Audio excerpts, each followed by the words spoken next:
What if humanity's next home isn't on Earth, but on Mars?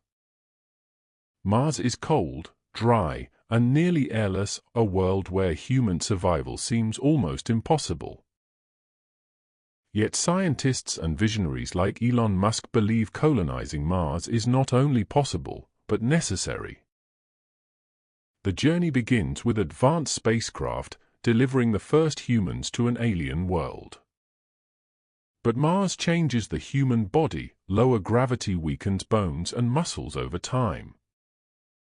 And without Earth's protective atmosphere, radiation becomes a constant threat to life.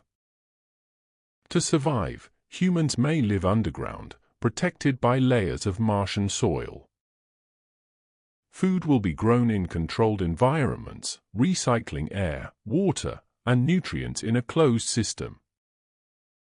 Some scientists even imagine transforming Mars itself, warming the planet and thickening its atmosphere.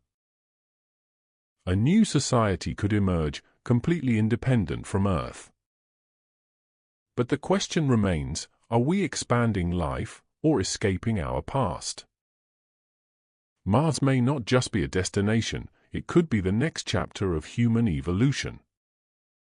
Can humanity survive on Mars?